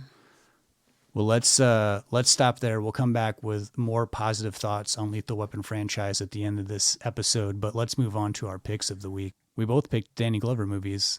You did Beloved. What can you tell me about that? I had been wanting to revisit Beloved for a while, and Lethal 2 gave me a perfect opportunity with Danny Glover. Now, first, I'll confess for anyone who might care, no, I have not read this immensely praised Toni Morrison novel from which this movie is based. But watching this movie made me want to, and I barely ever have time to read books. But I do fear that knowing what happens in it would be even more harsh than what's contained in this Jonathan Demme film. Beloved abruptly begins in the middle of a family being attacked by supernatural forces. The entire inside of the house becomes a thrash pit of anything this entity can hurl at this woman, her 3 children, and their dog. The event leaves the 2 young boys running away, leaving everyone behind. It's just one hell of an opening and a very shocking moment of dog violence as well. We always need to tell you that on this podcast, but don't worry, the dog heroically lives. This supernatural entity does not want any happiness within this cursed household. Beloved is about a former slave who, after the Civil War, is haunted by her past, both literally and metaphorically. Setha, played by Oprah Winfrey, had to go through unimaginable hardships to escape captivity from this plantation known as Sweet Home, a pretty absurd name for what it was. Through flashbacks, Setha shows us only a fraction of the abuse she endured while in captivity. And for those who find movies about slavery difficult to watch, know that over 80% of Beloved does not occur while Setha is enslaved. This film is about moving on from your past, but also what you had to do to get there. Setha's time at Sweet Home is the black hole from which her trauma sprung. What we come to learn is connected to her haunting. And even after escaping to freedom, the horrific realities of slavery still plagued her, understandably, always with her. These horrors are told through flashbacks. A very pregnant Setha had to leave her husband at Sweet Home only to give birth during her lengthy escape, and as if it weren't obvious as to why, these memories enrich her character, showing us how she became a hardened woman and traumatized by her past, and why her family is the only thing that matters to her. And you don't even really realize the extent to which her trauma is until halfway through the movie. Morrison is clearly communicating through the story that slavery can destroy one's identity. Setha is one of the strongest characters ever committed to paper and film, but the physical and spiritual devastation she's faced is something that's always with her. The idea is compounded when halfway through the movie, we're clued in as to what else haunts her. In an incredibly gut-wrenching scene where Setha's former owner comes to fetch her newborn child, because, that's his property and all, Setha decides that ending the lives of her children is better than them being enslaved at Sweet Home. Her oldest daughter is the only one who succumbs to her mother's actions through the slitting of her throat. I can't even think about this scene without feeling the ache of that decision. But before we learn this revelation, we meet Paul D., played by Danny Glover, an old friend of Setha's and former slave from Sweet Home. Through Paul D., Setha has a connection to her past. Paul D.'s introduction churns up the spirit in Setha's house. And confronted with this entity, Paul D. blocks the paranormal harassment of Setha and her daughter Denver, played by Kimberly Elise. And for a time, the three, along with the surviving dog from that aggressive opening, function as a family union with no more ghostly encounters. However, having lived with the spirit her entire life, Denver knows that it's not over. And here is where the story takes a turn into the unexpected. Now, Beloved is not only the name of this movie, but it's also the name of a girl who shows up in Setha's yard one day. Confused and cognitively not all there, limited motor functions, the voice embodiment of the spirit in the movie The Grudge, Beloved is just a hot mess, but a hot mess that this family unit takes in. Denver is happy to have Beloved around, even if she's a little wary. Paul D. stays quiet, and he doesn't trust the situation. But for Setha, her maternal instincts take over as she desires to help this strange young woman. What mothers will do to protect and care for their children is a giant theme of this film, as illustrated through Setha's justifiable, albeit difficult, decision to prevent her children from being taken back to Sweet Home. In case it's not obvious, Beloved's entrance into this family and the exit of the haunting of the house are connected, but it's much more complicated than simply saying Beloved is the spirit or Beloved is Setha's daughter that she murdered. But it's much, much more than that, and her slow evolution into a destructive force within the family is a shocking turn. The performances in this film are incredibly strong. Oprah is in nearly every scene, and Setha goes through the ringer. We spend the majority of the film with her as a strong woman, determined to make her life work, and is making her life work, despite this poltergeist living in her home. Having the manifestation of your guilty conscience appear as a ghost, or in physical form, this performance better be big enough to embody a concept like that, and Oprah's portrayal is absolutely superb. As Setha begins to fade, emotionally drained and physically spent from Beloved's eventual abuse, it's Denver who takes over the narrative. Kimberly Elise has such strong, quiet strength throughout the film, but truly finds herself once Setha has been reduced to nothing. Beloved's destroyed their life, or rather, the weight of Setha's guilt over what she's done to Beloved is ruining their life. And Thandiwe Newton, who plays Beloved, gives a performance that is an absolute must-see.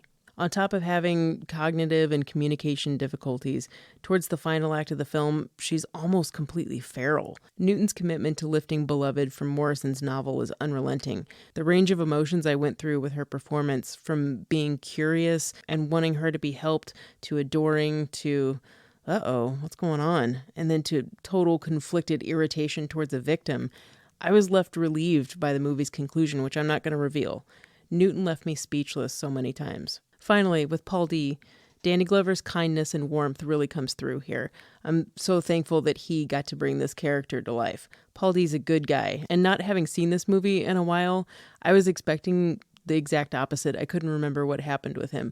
But Glover makes Paul D's conflicts with his judgment of Setha's previous actions and his unfortunate occurrence with Beloved. This just can't diminish the love he has in his heart for Setha. And it's Paul D. who allows for this film to also be a love story. He lets Setha learn to trust again.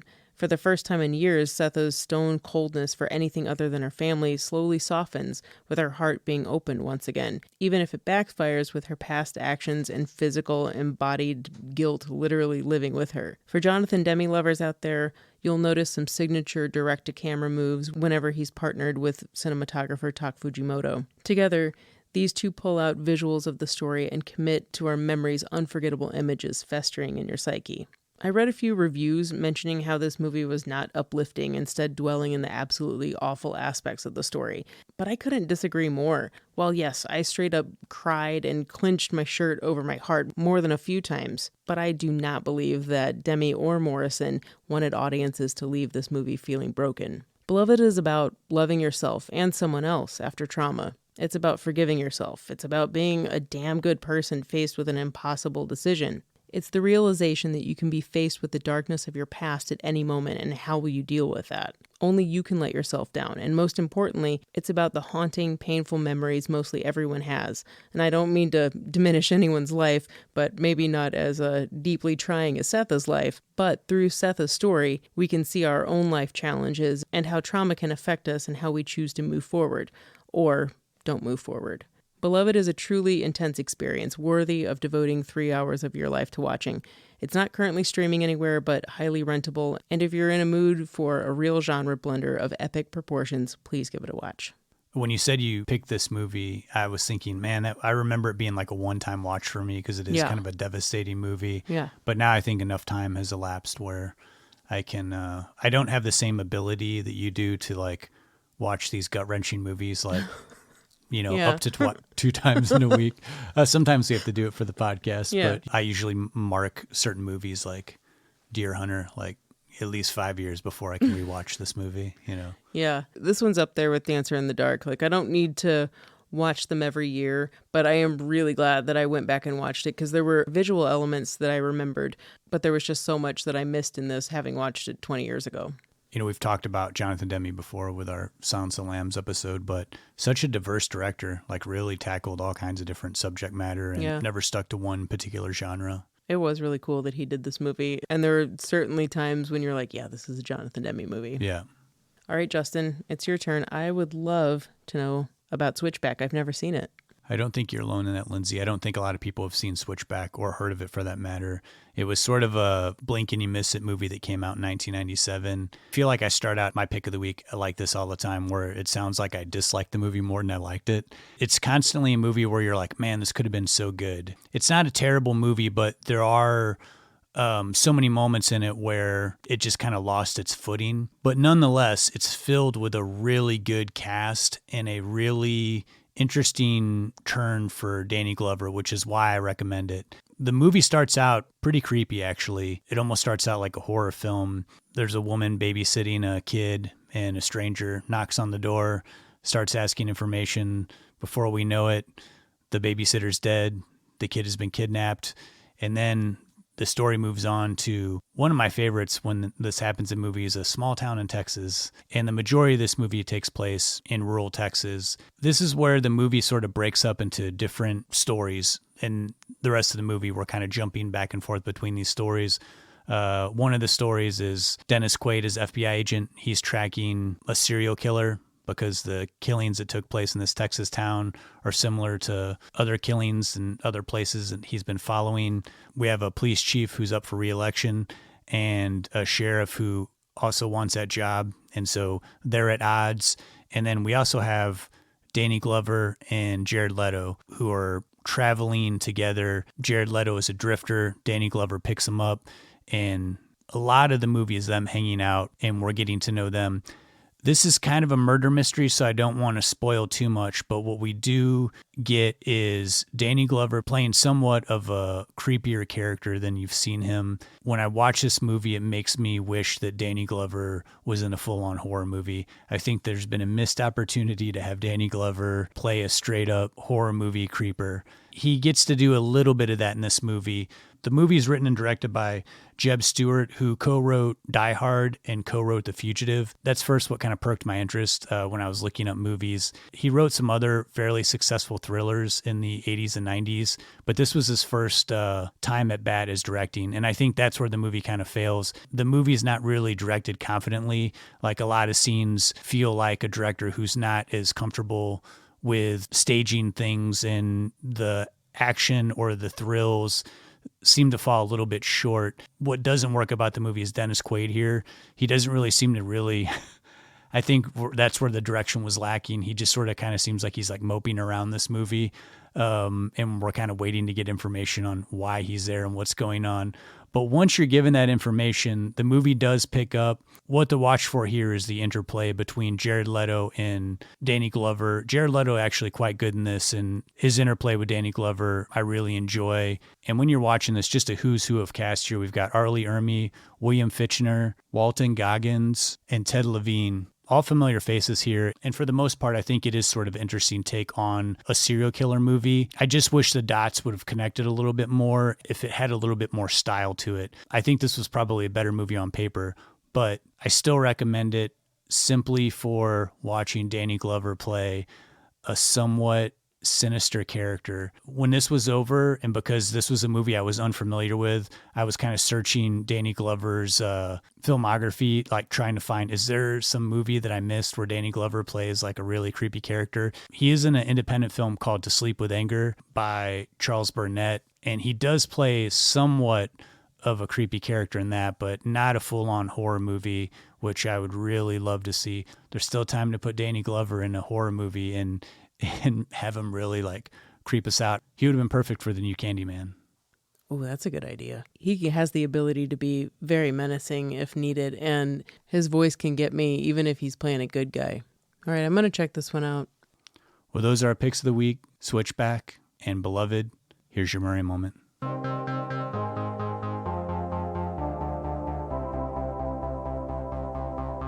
Chicks dig me because I rarely wear underwear, and when I do, it's usually something unusual. I think I need a root canal. I'm sure I need a long, slow root canal. You gonna come and shake my monkey tree again? Oh, what does that old queen know? She didn't even chill. Hey, this is so scrumptious. Is this hand shucked? The flowing robes, the grace, all striking. That was fun.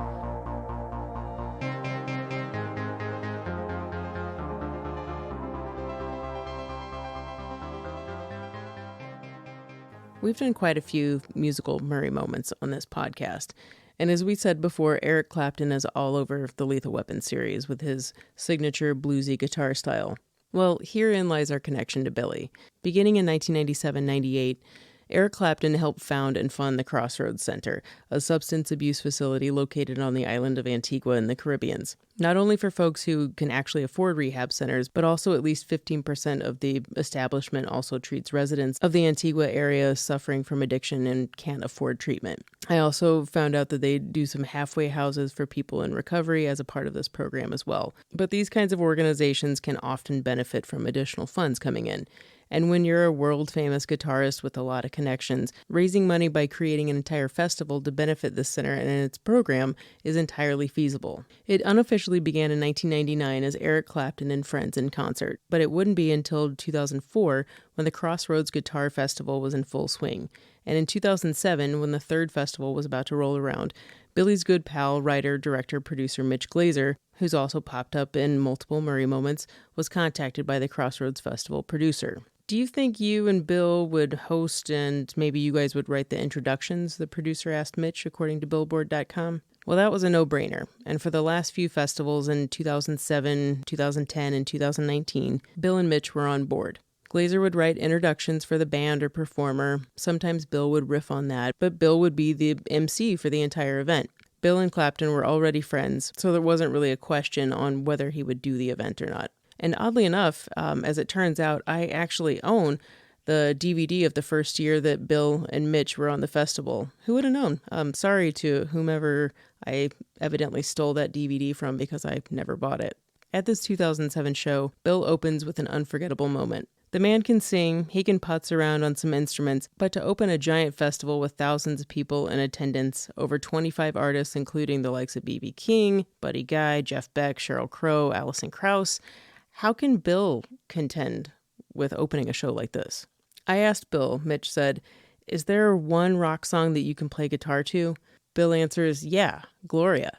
Mitch says, the lineup was Jeff Beck and Clapton and some of the greatest guitarists around, but the first out will be this knucklehead playing Gloria?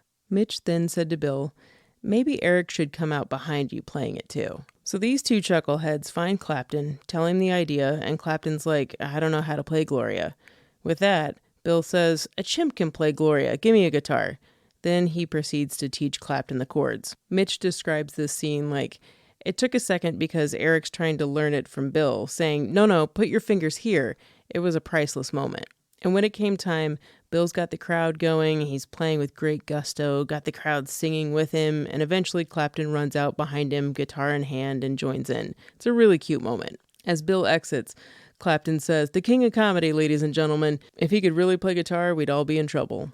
With Bill emceeing, there are a ton of great moments throughout the festival, so not only is it worthy of watching for all of these legendary musicians and supporting a good cause, but also for Bill introducing all of these musicians to the audience. And another favorite moment of mine was Bill's exuberance over Robert Randolph coming to stage. Turns out Bill and I are both fans of the guy. I've got to track down the 2010 and 2019 DVDs of this because I know, at least in 2010, not only was Bill working his nerdy musical charm, but he also started incorporating multiple costumes, which I think carried over into the 2019 festival. And that year, Clapton does a birthday number for Bill, but there are all these YouTube clips out there of these moments. They're just too short and don't do it justice. Even the clip that I saw from YouTube, I saw it on the DVD and it was a whole different experience. So somebody out there, if you're done with your Eric Clapton Crossroads Guitar Festival DVD from 2010, 2019, just go ahead and send them over here to Don't Push Pause, would you? I feel like only Bill Murray could pull off coming out and playing guitar and singing before one of the most renowned musicians in the world and having that work with an audience. That people aren't just like, oh, this sucks, dude. We're not here to see this. Yeah. I mean, even though it's Bill Murray, he's, playing guitar by himself on stage? You have to have that kind of confidence that he has, not to just totally embarrass yourself. Yeah. Well, thank you for that Murray moment. Of course. So just a quick final thought here on the Lethal Weapon franchise before we close things out. The pets. We always talk about pets in movies, and pets come up quite a bit in the Lethal Weapon franchise. Strangely, in the first Lethal Weapon movie, Riggs has a pet and very questionable pet owning skills. Sam the dog. Does have a little trapdoor that he can get in and out of Riggs' trailer, but Riggs never seems to be home through most of the movie. And when he is there, the last thing he's doing is hanging out with Sam. He's usually thinking about committing suicide.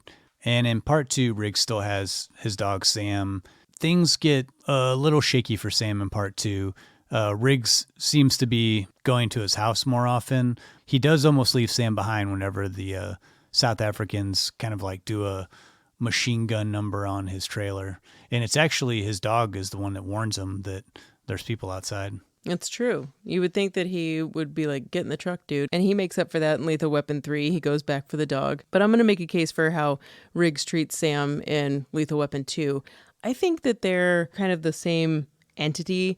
In some ways, Riggs is kind of like this feral dog that's living on a beach like Sam, and that they're living kind of separate lives, but they always come back together. Sam's always finding his way back, just like Riggs is always finding his way. I think that they just kind of mirror each other. And in 3, we don't see Sam. We're introduced to the new dog, this Rottweiler that Riggs befriends, who looks like it's going to take his face off. And it's Rene Russo's character that's like, F the dog, let's get out of here. By the time 4 rolls around, that Rottweiler and Sam are now cohabitating, living a happy life on a couch with their 2 humans. And in a way, it's the same way that Riggs has been domesticated. He's gone from feral dog on the beach and living in a trailer, coming out of a trapdoor, probably eating crap out of a can that he found coming out of the ocean. And now he's happy at home with his family. So I think it's kind of the same progression. At least that's my argument. I don't know if I can meet you all the way on Lethal Weapon 2, Riggs being... I get what you're saying. I personally feel... He also, hold on, when Leo's over there and cleaning Riggs's trailer without him asking, and then Riggs lets Sam in the trailer and Leo tries to push him out, Riggs is like, nah, the mutt stays in here, you get out before he does. He respects Sam. They're just cohabitating. Maybe. Riggs is always bagging on Leo. I personally think that the lack of pet ownership responsibility in Lethal Weapon 1 and 2 was noted by either the producers, critics, or the audience. And that's why I feel like part 3 is very pro-pet, the very opening scene. He's grab the cat. They save the cat in the beginning. And then he tells Rene Russo, wait, we got to let the dog. And he saves it. Mm-hmm. And Riggs even says, I can shoot a human, but I can never shoot a dog. He risks getting his face bitten off before he'll shoot that dog and becomes friends with it. I feel like there was a lot of pro-pet stuff happening in Lethal Weapon 3 to make up for the lack of in the first 2 sequels, in my opinion. No, I'm with you on that. I just think that it also tracks with Riggs's progression as a human. Yeah. That's all I'm saying. And just in case anyone thought about this like I did as a kid, when Riggs shoots out the aquarium in Lethal Weapon 2, those fish were already dead. Don't worry. It's okay. I think the real question is Burbank the cat. You know, in Lethal Weapon 1, Riggs and Murtaugh both let Sam in the Murtaugh house without introducing him to Burbank the cat. That was one of the most irresponsible things that we've seen in the entire Lethal Weapon franchise as far as animals go. I think even worse than the trapdoor in the trailer that Sam's allowed to go in and out. But Burbank the cat, I don't recall seeing him too much, but I know that he's around. He's talked about all the time. But that tracks to me with a cat. I feel like I go to people's houses. If they have a dog, the dog comes up. They're like, hey, this is our dog. You know, he gets a little skittish or whatever. Usually if they have a cat, you don't ever see it, or they don't mention they have a cat unless, you know, you're like, oh, man, a lot of fur around here. Oh, we have a cat. Yeah, that's what it is. Yeah. I do love that opening of Lethal Weapon 3 with Grab the Cat. It's classic. A good one. It's a good opening. Yeah. Probably my favorite of the franchise, the opening. The entire opening? Yeah. And after everything explodes, Murtaugh's just like sitting there petting the cat. Yeah. It's pretty good. Well, now that you know about our thoughts on the pets of the Lethal Weapon franchise. Try finding that on another podcast. We'll close it out there. Thanks so much for listening. I hope you've enjoyed this episode. We had a lot of fun with this one. This is just a franchise that I'll continue to watch for the rest of my life. Totally. Me too. Well, next up, we mentioned this in the Jackie Brown episode, but we're moving into Tarantino territory again. We're going to be doing Reservoir Dogs for the 30th anniversary. I'll tell you, as much fun as I had watching the Lethal Weapon franchise, I'm super excited to sit down and just kind of like watch a ton of Tarantino movies for about the next 3 weeks. So Reservoir Dogs 30th anniversary coming up. If you haven't already, please do follow us on social media. We try to be as active as we can. We're on Instagram, we're on Facebook, we're on Twitter, and we also have a YouTube channel. Please subscribe. You can catch all of our old episodes there, as well as all of our episodes archived on our website at don'tpushpausepodcast.com. If you have a comment or a question, you can always reach us at don'tpushpausepodcast@gmail.com. Always love hearing from listeners. Until next time, I'm Justin Johnson. And I'm Lindsay Reber. Thanks so much for listening. Thank you, guys.